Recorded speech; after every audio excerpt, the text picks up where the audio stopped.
time, if you are not able to hear me, you need to unmute and tell me that, madam, you're not audible.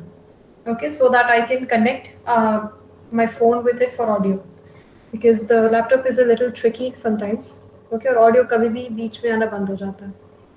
Which language are you all most comfortable with? English, Hindi, Gujarati?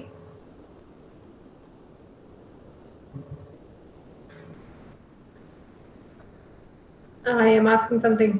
Which language are you all comfortable with? English and Hindi. Okay, Rahul. Other than Rahul? Okay, Nilesh is English saying. and Hindi. Okay, all right. Okay, Nilesh is asking specifically for English. Okay, then I think I'll stick to English. All right. Milan, Hitansh, Kandarp, Rumil, Aziz, Swati, Tarun Kumar. Why are you also silent? No, ma'am, I said so English and Hindi.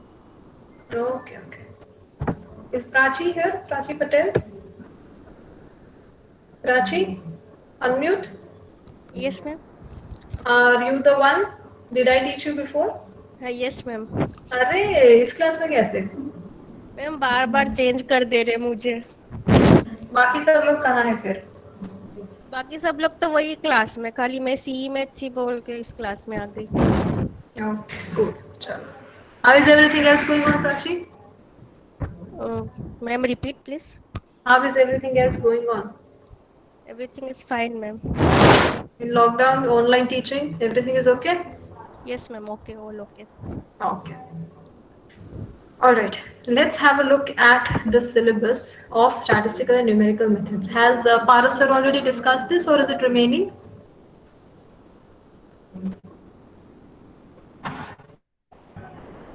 Students? Has Paras sir discussed this before? Now, if you will type, I won't be able to read it, because what is visible to you is visible to me. All Yes, right. ma'am, it's done. He has discussed this? Yes, ma'am. Okay. So, have you seen the name of the chapters that you will be studying? Yes, ma'am. Yes. Okay. Then you all tell me what is to be basically done in data representation and analysis. करना क्या होगा इसके अंदर, इस chapter के अंदर? पढ़ के बताओ इसमें क्या क्या सीखोगे, तो उसका क्या मतलब है? आई नो अभी तक पढ़ा नहीं है, तो मैं ये नहीं पूछूंगी कि क्या है, कैसे करना है, but what it is about, what will you be learning? I just want an outline. Tell me. Since it's already done, I'm asking you, otherwise I would have told you myself. Tell me. पहले chapter में क्या है?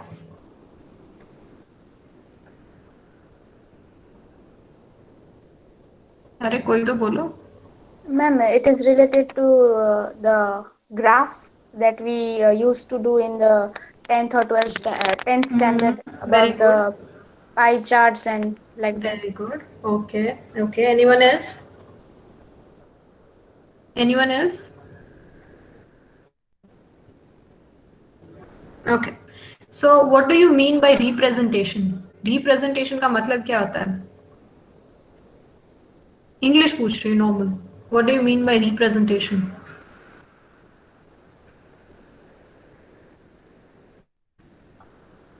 No one.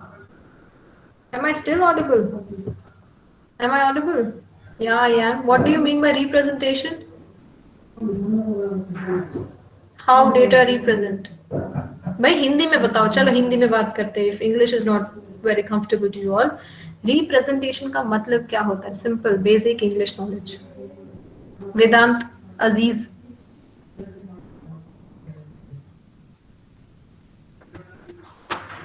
Yes ma'am. Representation का मतलब क्या होता है? Ma'am किसी चीज को डिस्क्राइब करना. हाँ सही है, करेक्ट. दिव्यांश एंड भरत ने सेम ही चीज बोली, एक ने लिखी एक ने बोली. और कोई?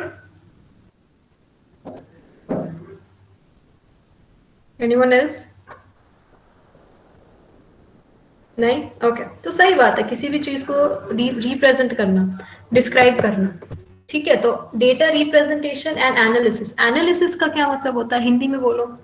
Analysis, what do you mean by it?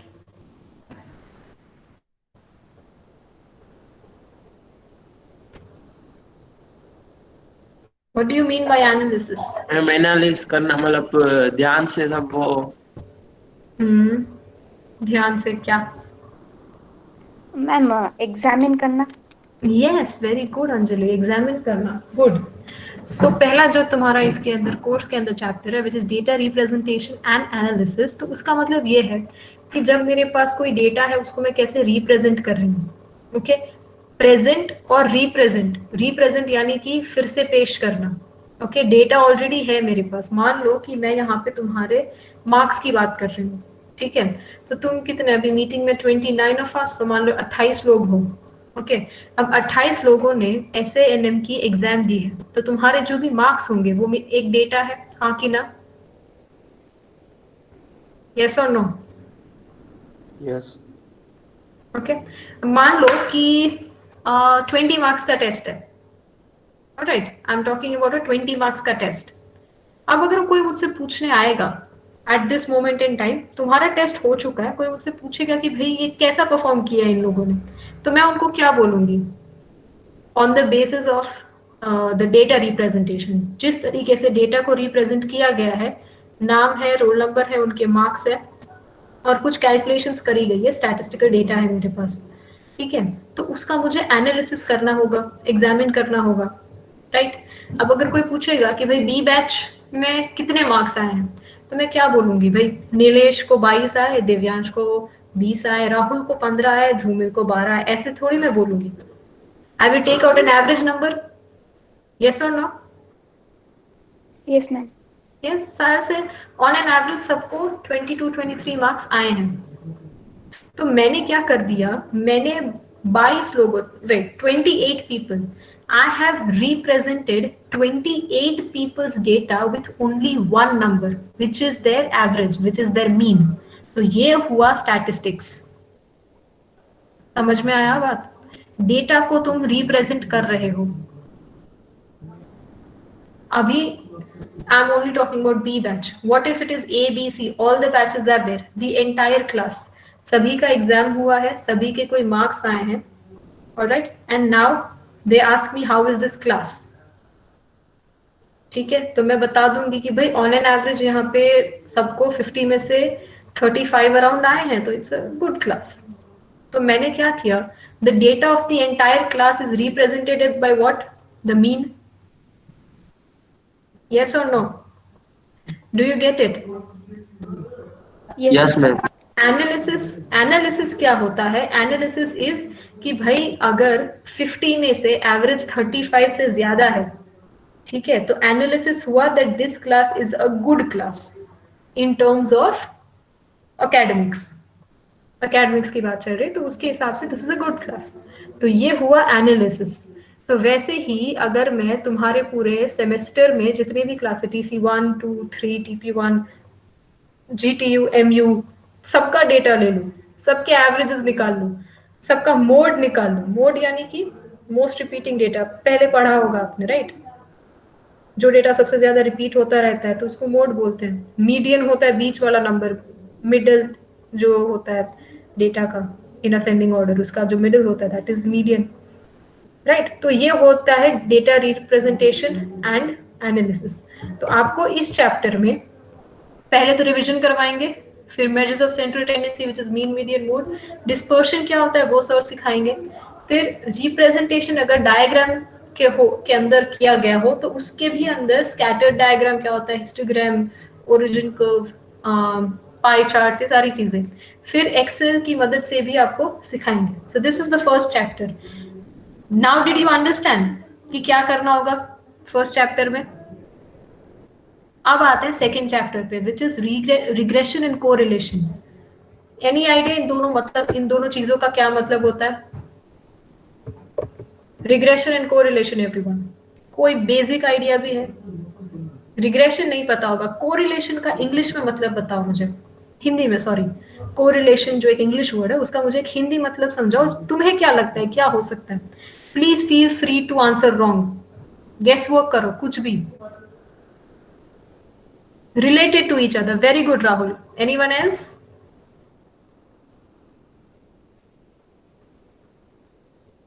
Relation यानी कि संबंध, और को यानी कि एक दूसरे के साथ। तो यहाँ पे संबंध किसका होगा? वेरिएबल्स का होगा। Alright, connected with something. Very good, very good Anjali and Rahul. So correlation in regression के अंदर दो अलग अलग वेरिएबल्स होंगे, उनका आपस में कैसा रिलेशन है वो बताएंगे। क्या रिलेशन है वो नहीं, बट कैसा रिलेशन है। Alright, now if I ask you a basic question नहीं Nilesh, it's not about friends के friends, but let me ask you a basic relation. If I say कि your relation with your parent, your relation with your teacher, and your relation with a very distant relative, ठीक है, बहुत दूर का रिश्तेदार, आपका कोई टीचर और आपके कोई पेरेंट, इन तीनों के साथ आप रिलेटेड हो, कोई ना कोई उनके बीच में, आपके बीच में कोरिलेशन है। फिर इन सबसे ज्यादा किसका रिलेशन सबसे ज्यादा आप मानेंगे? किसके कोरिलेशन की वैल्यू सबसे ज्यादा होगी इसके अंदर?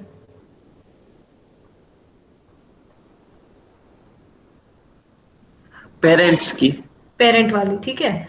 तो पेरेंट वाली पहले आएगी, फिर टीचर वाली आएगी, या फिर डिस्टेंट रिलेटिव वाली आएगी, depends on whatever it is. So आपने कैसे डिसाइड कर लिया? रिलेशन तो आप तीनों में से है, बट आपने कैसे डिसाइड कर लिया इसका ज्यादा है इसका कम है? How did you decide that? This is what you will do in correlation. आप उसको क्वांटिफाई कर देंगे। Okay, what do you mean by quantify? उसको एक नंबर दे देना। Yes, the extent of it. So what happens if I ask you that Tenet देखी सबने? तो बोलेंगे हाँ, कोई बोलेगा अच्छी है, तो बहुत अच्छी है, बहुत बहुत अच्छी है। बट इफ आई से कि भाई I'll give it 4.5 out of 5, तो आप समझोगे कि हाँ, now you get it। ठीक है, तो एक क्वांटिफाई करना, that is very important for you to know. तो ऐसे ही कोरिलेशन का एक कोएफिशिएंट होता है, जिससे आपको पता चलता है कि दो चीजें कितनी रिलेटेड है। तो उस कोएफिशिएंट को ढूंढने की अलग अलग मेथड्स है, जो आप इस चैप्टर में पढ़ेंगे और समझेंगे। ऑलराइट, नाउ इसके अंदर it will not be very abstract thing like what is the relation between you and your parent और ये सारी चीजें। इसके अंदर ऐसा होगा, the relation of may be price rise and demand. Right, अभी अगर कोविड है तो डिमांड सैनिटाइजर्स की ज्यादा है, तो उसकी प्राइसेस का क्या हो रहा है? Is it going very up? Initially it went up. Do you all remember जब कोविड नया नया था तब प्राइस कितनी ज्यादा हो गई थी सैनिटाइजर की, एंड बहुत रेयर हो गया था। Do you all remember that phase? Everyone? Yes. So दो वेरिएबल है, वेरिएबल यानी कि चेंजिंग क्वांटिटी। तो एक वेरिएबल है डिमांड ऑफ सैनिटाइजर, और एक वेरिएबल है प्राइस ऑफ सैनिटाइजर। ठीक है, तो उनके बीच में क्या कोरिलेशन है? क्या वो दोनों एक साथ बढ़ते हैं? क्या वो दोनों एक साथ घटते हैं? क्या वो दोनों ऑपोजिट जाते हैं, एक बढ़ता है तो दूसरा घटता है? ठीक है, तो उनका रिलेशन कैसा है, और उस रिलेशन को एक नंबर असाइन कर देंगे जो 0 से 1 के बीच में होगा। इन सारी चीजों को करने के लिए बहुत सारी मेथड्स होती है, बहुत सारे कोएफिशिएंट्स होते हैं। तो ये सब कुछ आपको इस चैप्टर में सिखाएंगे। ओके, फिर इसका एप्लीकेशन तो बहुत ही डायरेक्ट है, आपको फोरकास्टिंग के लिए काम आ सकता है। राइट, फोरकास्टिंग क्या है? प्रिडिक्शन करना, एस्टिमेशन करना। So you will learn that. Then random variable and probability distribution. सबने बचपन में प्रोबेबिलिटी पढ़ी थी, बचपन में एज इन स्कूल में। यस और no? Do you all remember studying probability? Yes, Hitansh, Aziz, have you studied probability in school? Yes, yes. So, हाँ, अभी तुम लोग कंसेप्ट सीखोगे रैंडम नंबर का। रैंडम नंबर इज लाइक कोई भी नंबर, ठीक है, उससे रिलेटेड तुम्हारी प्रोबेबिलिटी। तो हर एक अलग अलग चीज की, कि भाई एक कॉइन में उछाल रही हूँ, क्या प्रोबेबिलिटी है कि हेड्स आएगा या फिर टेल्स आएगा। राइट, तो उसका काफी एडवांस्ड आप सीखेंगे इसके अंदर। डिस्ट्रीब्यूशंस अलग अलग टाइप के हो सकते हैं, डिस्ट्रीब्यूशन क्या है वो सब कुछ उसी में आप सीखेंगे। डिस्क्रीट और कंटिन्यूअस क्या है। इसके पहले सेमेस्टर में कौन सा सब्जेक्ट था आपको मैथ्स में? What did you study before this? DMGT, तो DM का क्या मतलब है?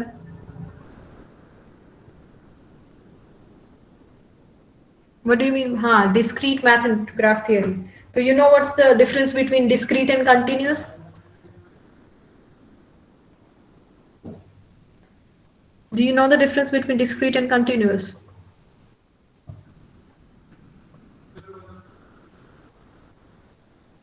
Bharat, give me one example of continuous and one example of discrete.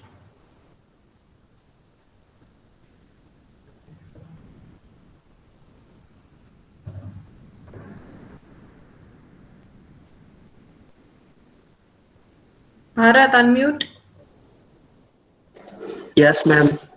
The number of students in the class is discrete or continuous? Ma'am I don't know, मैं last time में पढ़ा नहीं था बहुत. कोई बात नहीं. Tarun Kumar Trivedi, Yes, ma'am. the number of students in a class is discrete or continuous? No idea. I'm sorry. All right. Vedant Raval. Vedant. Vedant Raval.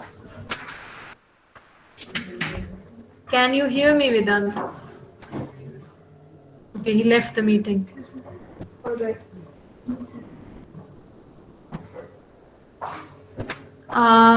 Who else will tell me? Dhrumil Ved. Yes, ma'am. The number of students in the class is discrete or continuous?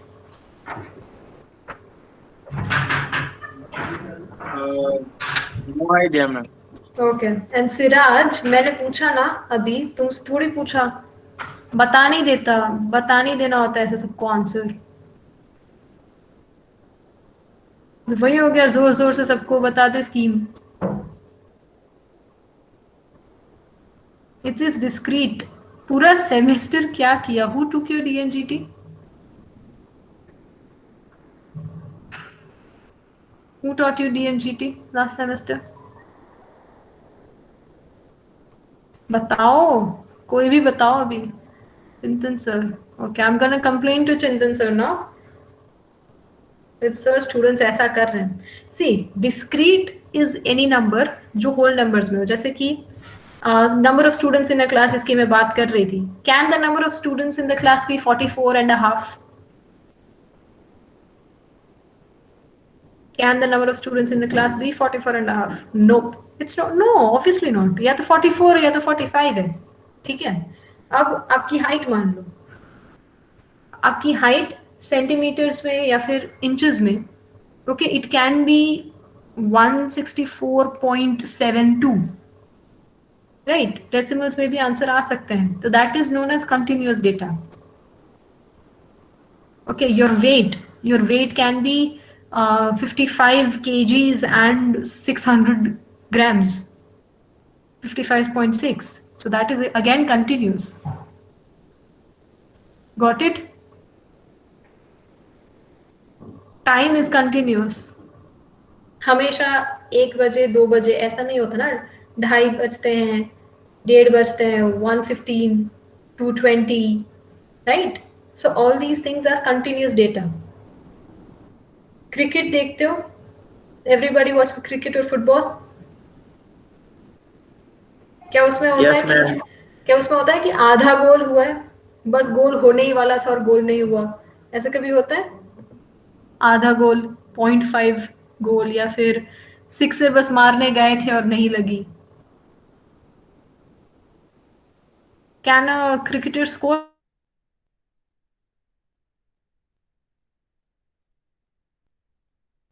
all?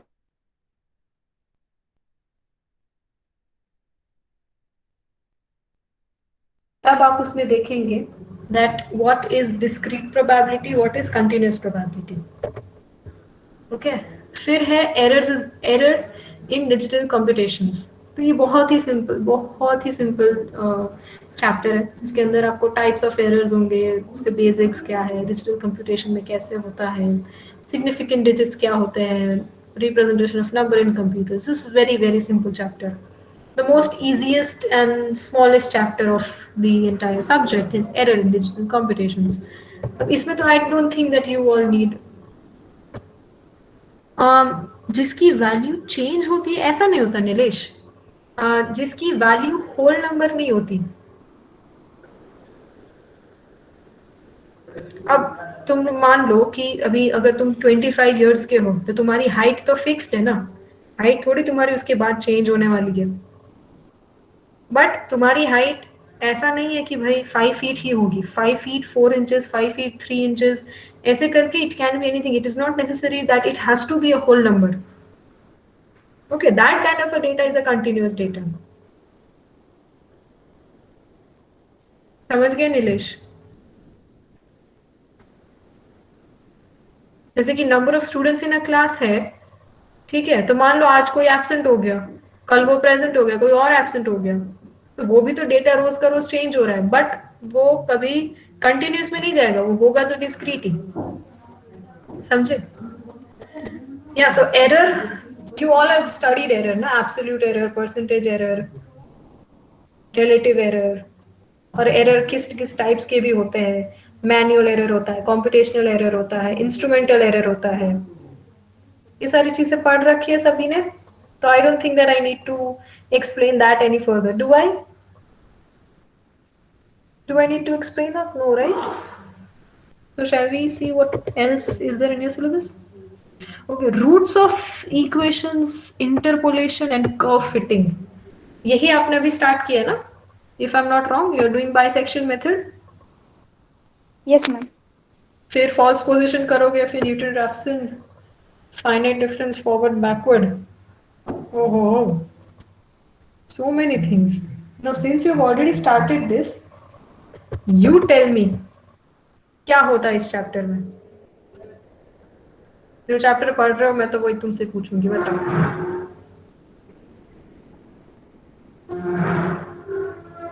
Tell me. Well, you started this chapter, huh? You can't be silent on this. You've already started with bisection method, right? क्यों पढ़ते हो bisection method? बस ये बता दो मुझे, वो formula नहीं जानना किसी का। I'm not gonna ask you any formula. I'm just asking you why are you doing it?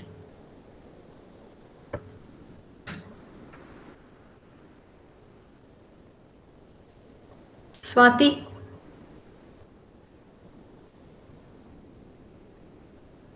Yes, ma'am.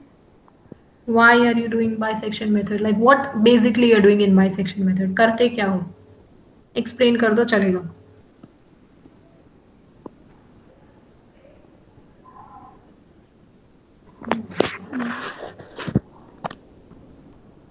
I don't want to know what is bisection method. It's okay.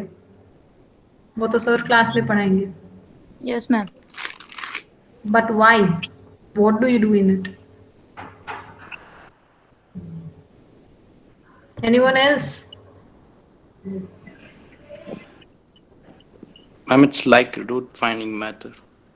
Yeah, it is a root finding method, correct? Yes, ma'am. Find the Any- roots of a any- polynomial equation. Yes, like Okay. any continuous function for which one knows two values, like Okay. Okay, got it. ठीक है, find a value which can make equation 0. Okay, Rahul, that is finding the root. Correct.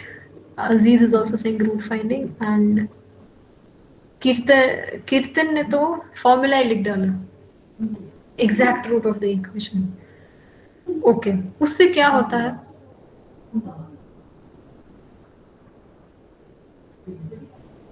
इसका कोई application है दिमाग में? Root of the equation मतलब क्यों, आगे जाके कहाँ काम आएगा इक्वेशन का रूट निकालना? Is there anyone else?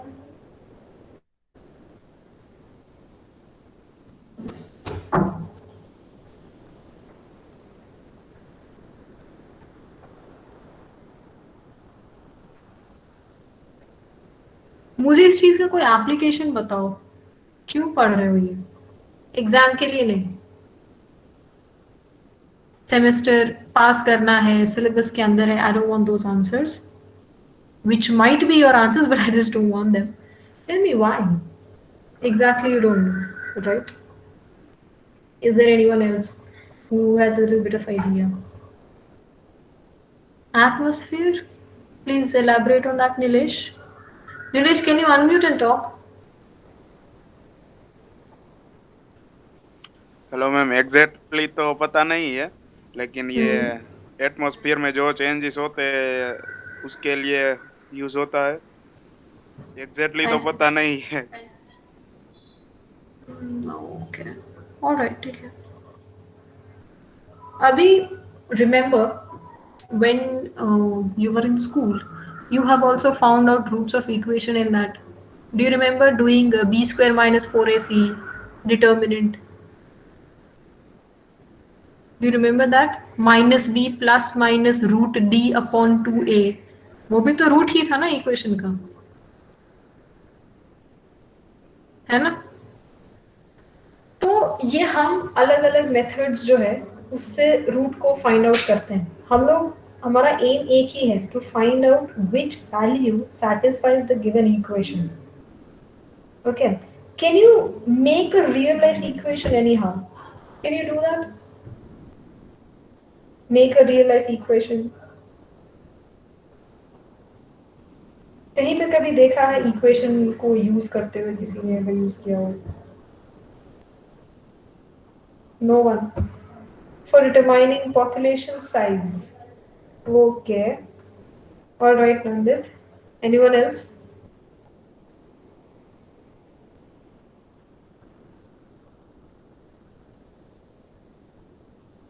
सबसे बेसिक एग्जांपल लो, मान लो एक्सपेंसेस जो है तुम्हारे, okay, if you are you know the main head of the family, suppose we are talking about everybody's father over here, ठीक है, तो उनकी इनकम कितनी है, उनके एक्सपेंसेस कितने हैं, तो हम उसका भी एक इक्वेशन बना सकते हैं, right? If you know there are some food expenses, okay, तो 1 पर्सन के फूड के एक्सपेंसेस है, उसको तुम स्क्वायर कर लो, ठीक है, या फिर उसको जितने number of people in the family है उससे मल्टीप्लाई कर लो, ठीक है। फिर किसी के शॉपिंग एक्सपेंसेस है तो उसको तुम्हें कितनी बार मल्टीप्लाई करना है, तो वो एक अलग वेरिएबल है। Suppose the month of Diwali the shopping expense will be more, right? The month without any festival the shopping expense will be less. So it's a variable. One of the variable is shopping expense. Another variable is food, right? Another variable is essentials, traveling. These are all variables. Okay, you add them, square them, cube them. In however way you have, everybody will have their own equations, right? अब is equals to तुम्हें कितना उसमें से spend करना है, ठीक है? Income पूरी की पूरी स्पेंड कर देनी है? नहीं। तो तुम कितना अमाउंट जो है उस चीज के ऊपर स्पेंड कर सकते हो, इज इक्वल्स टू उतनी अमाउंट लिख दो, फिर इक्वेशन का रूट फाइंड आउट कर लो, तो यू विल नो कि तुम्हें एक्स की वैल्यू, मान लो कि एक्स तुम्हारा शॉपिंग एक्सपेंस है, कितना रखना चाहिए, Y value which is your transportation expense कितना रखना चाहिए, Z value which is your food expense variable उसको कितना रखना चाहिए। does it now make sense to you? कहाँ पॉपुलेशन साइज पे पहुंच गए तुम लोग, एटमॉस्फेयर में पहुंच गए। come down to earth a little, look around you. Equation सिर्फ दिखने में कॉम्प्लिकेटेड लगते हैं, वो एक्चुअली बहुत सिंपल होते हैं। You can make your own equation. Are you getting it? उस इक्वेशन के रूट को फाइंड करने के लिए हम 5-6 मेथड्स बस पढ़ रहे हैं इस चैप्टर में। फिर है इंटरपोलेशन। इंटरपोलेशन यानी कि 3-4 पॉइंट्स है, उसमें से एक गायब हो गया, तो वो कहाँ पे कौन था वो जो गायब हो गया, ठीक है, that is interpolation. Curve fitting. Curve fitting क्या है, मान लो मैं तुमको पढ़ा रही हूँ, ठीक है, एंड बहुत कॉम्प्लिकेटेड ग्राफ है, बहुत ही ज्यादा, आधा टेढ़ा ऊपर नीचे, बहुत बहुत कॉम्प्लिकेटेड। तो तुम ऐसे सोच रहे मैडम कहना क्या चाहते हो, ये ग्राफ को कहाँ कहाँ हम फॉलो करें। अब मैं अगर एक स्ट्रेट लाइन स्ट्रेट लाइन दिखाऊं तो तुम्हें समझ में आएगा, अच्छा मैडम ग्रोथ की बात कर रही है। पैरेलल लाइन दिखाऊं तो अगर तुम्हें लगेगा कि हाँ ओके सब कुछ स्टेडी है, ठीक है, पैरेलल है to the X axis, right. अगर मैं एक स्लैंटिंग लाइन दिखाऊं तो अच्छा या तो ऊपर जा रहा है या तो नीचे आ रहा है। तो it is becoming very simpler to you, yes और no? Does it become simpler to you? Complicated graph देखना चाहोगे कि सिंपल ग्राफ देखना चाहोगे जो तुम्हें समझ में आए? स्ट्रेट लाइन वाले ग्राफ्स आपको समझ में इजीली आएंगे, यस और नो?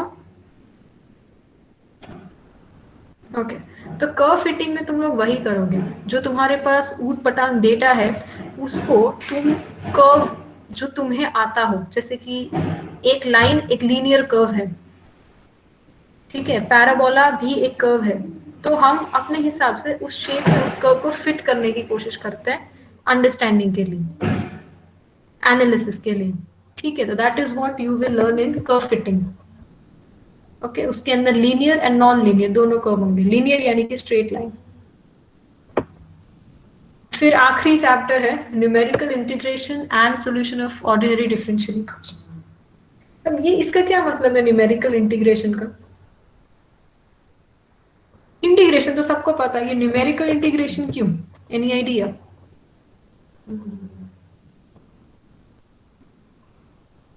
इंटीग्रेशन क्या होता है? एरिया अंडर द कर्व ना, कि और कुछ?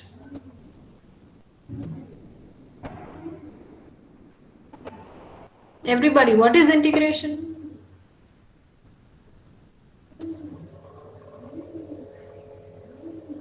चलो एक्स स्क्वायर का इंटीग्रेशन बताओ क्या होगा?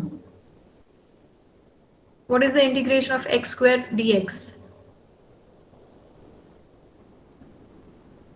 Anjali? Yes, ma'am. Ma'am, it will be x cube by 3. Correct. तो इंटीग्रेशन तो आता है। इंटीग्रेशन में क्या आता है? कर्व के नीचे जो भी एरिया कवर्ड है उसको ढूंढना, right, plus integrating constant c। यही होता है ना इंटीग्रेशन, की कुछ और होता है? What do you mean by numerical integration and how is it different? Any idea?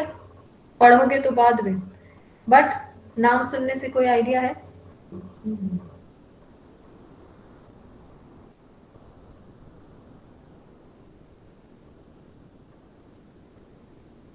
No one? Okay. Numerical integration is basically हाँ bringing together smaller components, वो तो हम इंटीग्रेशन में करते ही। अब न्यूमेरिकल इंटीग्रेशन क्या है कि कोई कोई चीजें बहुत ही ज्यादा कॉम्प्लिकेटेड हो जाती है इंटीग्रेट करना, ठीक है। तो न्यूमेरिकल इंटीग्रेशन एक टाइप का अप्रोक्सीमेशन है, ठीक है। जैसे कि एक्स स्क्वायर को इंटीग्रेट करना ये अंजलि को आता है तो उसने बता दिया x क्यूब बाई 3 होगा उसका आंसर। अब अगर मुझे इंटीग्रेशन ही नहीं आता तो मेरा तो क्या ही होगा, राइट। तो न्यूमेरिकल इंटीग्रेशन एक न्यूमेरिकल अप्रोच है, ठीक है। हम अलग अलग फॉर्मूलाज, इसमें 2-3 मेथड्स है, उसको यूज करके इंटीग्रेशन के आंसर को अप्रोक्सीमेट करते हैं कि भाई देखो इंटीग्रेशन अगर हमें आता होता तो हम कर देते, बट ये थोड़ा डिफिकल्ट पड़ रहा है, तो ऑलमोस्ट उसके आसपास ही हम आंसर ले आते हैं, ठीक है, न्यूमेरिकल मेथड से। तो that is numerical integration. Okay, तो न्यूमेरिकल इंटीग्रेशन में तुम कभी is equals to this answer ये नहीं लिखोगे, अप्रोक्सीमेटली ये आंसर आएगा ये लिखोगे। Getting it? And solution of ordinary differential equation तो वो भी तुम्हें आता ही है, right. This is what there are other methods, solution of OD by Euler's and इसको प्रोनाउंस कुत्ता मत करना, it's Runge Kutta method, do not call it ranga katta method, kutta, okay, it's ranch katta method. So you will learn these methods in the 6th chapter. So are you getting an overview of what you will be doing in this subject? Yes or no? Are you getting an overview? क्या क्या पढ़ोगे statistical and numerical methods में? Alright. Then these are the books that you can refer. Okay, this is the teaching scheme. Supplementary, where is the teaching scheme? Yeah, teaching scheme. There will be 3 theory, 2 hours of tutorials. Okay, that because of online I guess it's of 1 hour only. Online की वजह से 1 है, वरना 2 घंटे होते हैं। और इसके अंदर आप कोडिंग करेंगे। जो भी आप मेथड सीख रहे हैं ना, उसको सिर्फ ऑन पेपर नहीं करना, क्लास में ऑन पेपर करना है, लैब में आप आके आपको कोड करना है in C language. Any doubts in that? You will be using only C to code. अब अगर मैं बोल रही हूँ कि भाई तुम्हें अप्रोक्सीमेट आंसर लेके आना है, तो इक्वेशन तो तुम्हें आता है, तो तुम्हें क्या है उसको कोड कर देना है, सो दैट एक इक्वेशन तुम्हारी सेट हो जाएगी। ठीक है, फिर बस चेंज करते रहो, डेटा वैल्यू चेंज करते रहो, x को 5 बना दो, y को 3 बना दो, आंसर अपने आप कोड तैयार होगा तो आ जाएगा। फिर x को 5 के बदले 6 बना दो, right? You keep on changing the values and then you will get the results computed. तो हम जो भी क्लास में सीखेंगे वो आप इसके अंदर कोड करेंगे। 4 क्रेडिट्स का आपका ये सब्जेक्ट है। End semester exam will be 50 marks, mid semester will be 30 marks, internal 20, viva 25।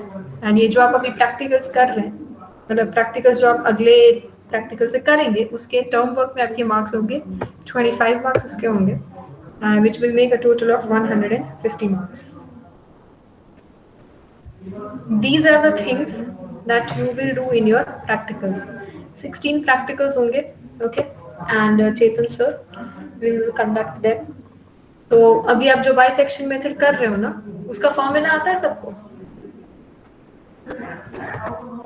Bisection method का फॉर्मूला आता है? C is equals to A plus B by 2. Yes, you do that? Yes or no? फिर f of c, f of a, f of b, एक positive और एक negative root होना चाहिए। इसके पीछे का लॉजिक किसकी को पता है? Why do we have one positive and one negative root?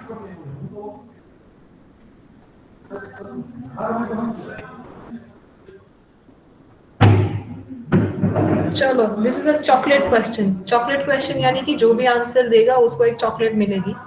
Tell me कि हम हमेशा ये कॉम्बिनेशन क्यों लेते हैं, that my root is always present between one positive and one negative interval. a comma b में दोनों में से एक नेगेटिव होना चाहिए ना। सीखा है बाइसेक्शन मेथड में? कितने क्लासेस हो गए बाइसेक्शन मेथड के? How many classes? प्राची तुम बता दो कितने क्लास हुए? 1 class of bisection method. And the other things? Total 1 class हुआ इस सब्जेक्ट का? नो मैम, पहले इंट्रोडक्शन दिए थे सर, फिर इस लास्ट क्लास में सर ने बाइसेक्शन पढ़ाया था। हाँ, तो ये बताओ कि एक पॉजिटिव और एक नेगेटिव क्यों होता है? शायद किसी चीज का अप्रोक्सीमेट वैल्यूज निकालने के लिए। हमें तो एग्जैक्ट वैल्यूज नहीं पता होता इक्वेशंस का। नहीं, उसके लिए तो रूट अभी फाइंड कर रहे हैं ना, बट हम ऐसा कॉम्बिनेशन क्यों लेते हैं कि ऐसा इंटरवल लेना जिसमें एक पॉजिटिव और एक नेगेटिव हो? ऐसा क्यों? No idea. कोई भी नहीं। Out of 32 people over here, nobody knows this. Yes Rahul. Ma'am according to me like हमें रूट फाइंड करना होता है, तो मैम वो एक जीरो वैल्यू होनी चाहिए, जिसमें मीन्स वो इक्वेशन सेटिस्फाई करके जीरो वैल्यू देते। तो मैम या तो वो मीन्स नेगेटिव और पॉजिटिव के बीच में होगा, क्योंकि जीरो तो नेगेटिव और पॉजिटिव के बीच में आता है, लाइक नेगेटिव रेंज से और पॉजिटिव रेंज के बीच में कहीं पे जीरो आएगा। तो मैम हम वहाँ पे ऐसा चेक करते हैं कि क्या मेरी जो वैल्यू है वो अभी यहाँ पे इक्वेशन में रखने से पॉजिटिव वैल्यू आ रही। अगर हाँ पॉजिटिव वैल्यू आ रही है तो मैम हम पॉजिटिव साइड वाले को उस वैल्यू से रिप्लेस कर देते हैं, ताकि वो थोड़ा और मीन्स शिफ्ट होके जीरो के करीब आ जाए। एंड इफ अगर वो वैल्यू रखने से हमारा नेगेटिव आ रहा है तो मैम नेगेटिव वैल्यू को हम शिफ्ट कर देते हैं जीरो के साइड। और ऐसे करते करते मैम एक ऐसा पॉइंट आएगा जहाँ पे मीन्स हमारी ये पॉजिटिव और नेगेटिव वैल्यू इतना क्लोज हो जाएंगी कि जस्ट वो जीरो को टच करने वाली थी। ओके, काफी क्लोज आंसर, काफी क्लोज आंसर। होता क्या है कार्टेशियन कोऑर्डिनेट्स में? यस कार्टेशियन कोऑर्डिनेट्स के अंदर do you know first quadrant, second quadrant, third quadrant, fourth quadrant? Yes, पहला क्वाड्रेंट क्या होता है? दोनों पॉजिटिव, दूसरा क्वाड्रेंट एक पॉजिटिव एक नेगेटिव, तीसरा क्वाड्रेंट दोनों नेगेटिव, चौथा क्वाड्रेंट एक पॉजिटिव एक नेगेटिव। याद आया किसी को कुछ? X axis Y axis, yes और नो? तो जब मैं बोलूं कि रूट की बात कर रहे हैं हम लोग, तो रूट क्या करेगा, वो इक्वेशन को, मतलब इक्वेशन का जो ग्राफ होता है ना उसको इंटरसेक्ट करेगा। यानी कि वो पॉइंट जो है वो एक इंटरसेक्शन पॉइंट है एक्सिस का और इक्वेशन ऑफ ग्राफ का। तो जब वो पॉइंट आता है ना तो तुम्हारा क्वाड्रेंट बदल जाता है, पॉजिटिव से नेगेटिव या फिर नेगेटिव से पॉजिटिव। तो इसलिए हम बोलते हैं कि रूट के ऊपर और नीचे अलग अलग साइंस होंगी क्योंकि तुम्हारा क्वाड्रेंट बदल रहा है। Getting it?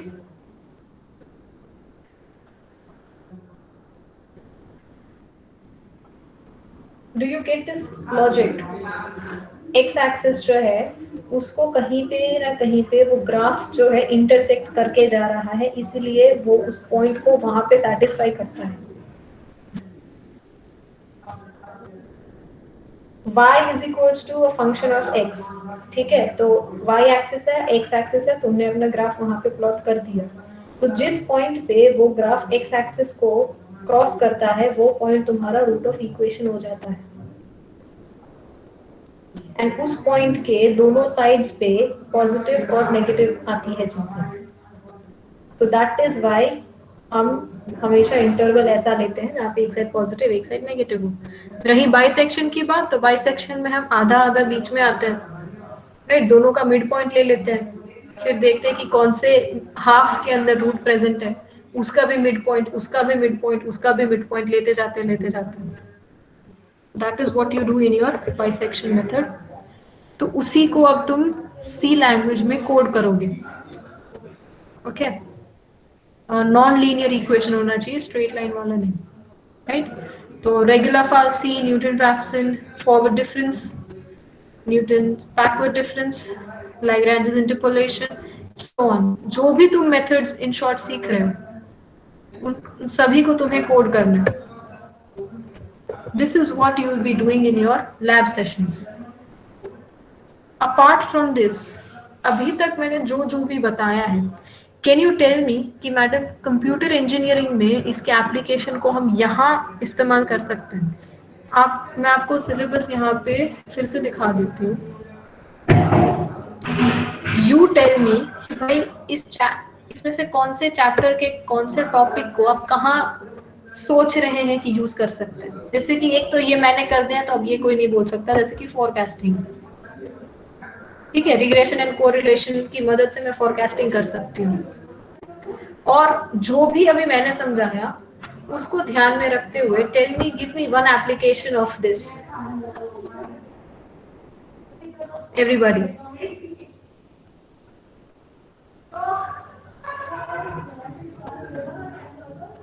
मैंने आपको बेसिक ओवरव्यू तो दे ही रखा है कि हम क्या क्या कर रहे हैं, तो उसको दिमाग में रख के बताओ कोई एप्लीकेशन।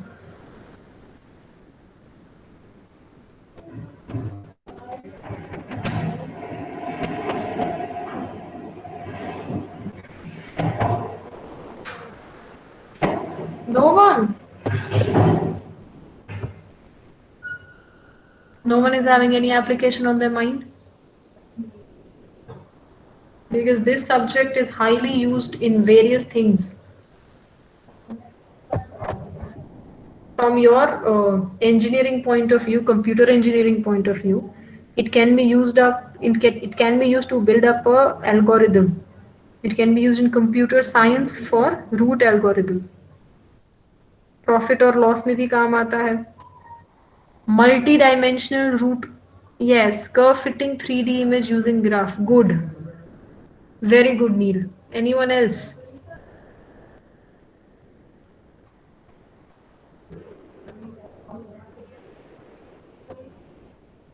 नेटवर्क सिमुलेशन में भी इसका यूज होता है, ट्रेन और ट्रैफिक के सिग्नल्स में भी, computer network design, yes that's exactly, you can use this in that as well. सारी बातें भूल जाओ, सब कुछ छोड़ दो। अगर कोई मैथ्स का स्टूडेंट तुम्हारे पास कोई इक्वेशन लेके आएगा कि भाई ये नहीं हो रहा मुझसे सॉल्व, इट्स वेरी कॉम्प्लिकेटेड, तो यू विल बी लाइक अरे कोई बात नहीं, तो बस फॉर्मूला बता दे, मैं कोड करके दे दूंगा सी में, फिर तो निकाल देना आंसर। जो भी तेरे ट्यूटोरियल क्वेश्चंस हो सारे के सारे असाइनमेंट के सॉल्व हो जाएंगे। एटलीस्ट वो एक एप्लीकेशन तो है ना दिमाग में। If you can code these equations, if you know how to code these equations, you can find out the solution of those equations. ये लेक्चर अटेंड करने के बाद भारत मान लो भारत ने अपनी खुद की एक्सपेंसेस एंड इनकम वाली एक इक्वेशन बना दी। अब कोड करना उसको नहीं आता, तो हितांश ने उसको कोड करके दे दिया, and now he can solve it, he can also regulate them. Bharat अपने हिसाब से एक्स और वाई वेरिएबल का वैल्यू चेंज कर देगा, राइट? एक्स को ज्यादा कर देगा, वाई को कम कर देगा। कोविड है तो ट्रांसपोर्टेशन कम हो जाएगा, शॉपिंग ज्यादा हो जाएगी। Are you getting it? Yes और no? Before studying any Yes, ma'am. topic, it is very important that you know why you are doing it. Otherwise, कोई फायदा नहीं है पढ़ने का. Did you all like today's class?